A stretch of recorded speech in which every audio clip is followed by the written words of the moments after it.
Quite a number of Ugandan internet users who have watched this cartoon on social media have heaped praise on its creativity and humor. The animation called Katoto is about a Muchiga man in a remote village in southwestern Uganda who's full of witty antics.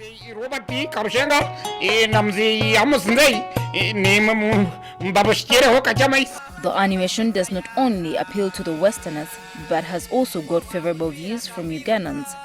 I visited the brains behind this hilarious animation at the workstation in Lubowa, on the outskirts of Kampala. I found the team of youngsters getting ready to kick off their day. Richard MUSINGUZI, a 24-year-old architect, taught himself animation. He came up with the idea of making a local animation about 9 months ago. Children these days are growing up on Western cartoons predominantly. We have Mickey Mouse, and through that our culture is lost to the Western culture. So you find the kids grow up and they don't even know how to speak their language, and they don't even know their cultural values. Janet AGABA is a writer. She's the only lady on the team. She developed the Katoto cartoon after reading a legendary book about a fictional character in Western Uganda called Katabazi. Okay, main point here, promoting our culture. So the first clip was just an audio of, we designed something based on that audio, and in that clip there was someone shouting, "Yeah, Katoto," you get it? So as he was shouting, "Yeah, Katoto," the audience started to know him as Katoto. So we said, you know what, why don't we call this character Katoto? And that marked the beginning of the popularity of the cartoon that has gone viral on social media. The primary reason is to do something that is very entertaining. Humphrey AGABA is a 20-year-old artist studying architecture. And Kevin Ainembabazi is a 21-year-old business administration student. They both play important roles in the production of the Katoto cartoon. We were tired of neocolonialism. We now wanted to do something straight from Africa. And we looked around, no one had actually come up with such an idea. So we sat down, started thinking, Katabazi, then Richard was the animator that could actually do everything. So he slowly by slowly also taught me.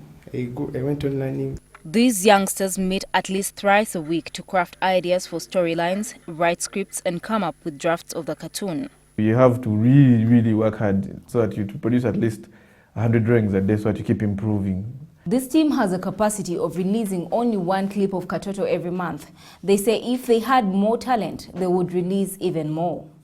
The team members constantly keep working at improving their animation in a bid to give it a perfect touch. After the team makes a draft, Richard, who is the animator, sits down to translate the concept into real animation for the final cartoon.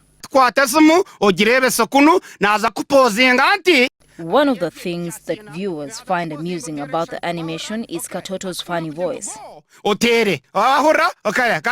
Julius Anuari is the man behind that voice. I guess I'm able to identify with who Katoto is, and it's just a matter of, you know, coming up with the stories, dealing with the storylines, and then you speak like Katoto would speak. Iwe mwana, hatija ejenesimu, okay? Yes, ejenesimu, kwatesimu, tora. Hatu wanja najiran to go, okay? Yeah. The Katoto production team occasionally outsources people to voice over lines of new characters. Last Christmas, they brought in the award-winning comedian and actress, Anne Kansime.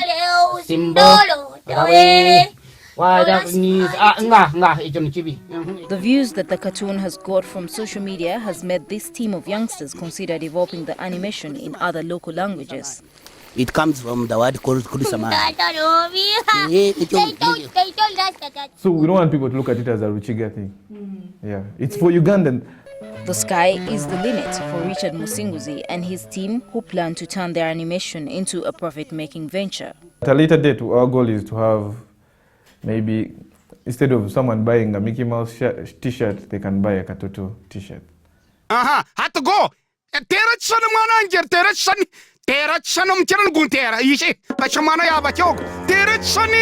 Gertrude Tumusime with Kwadi, NTV.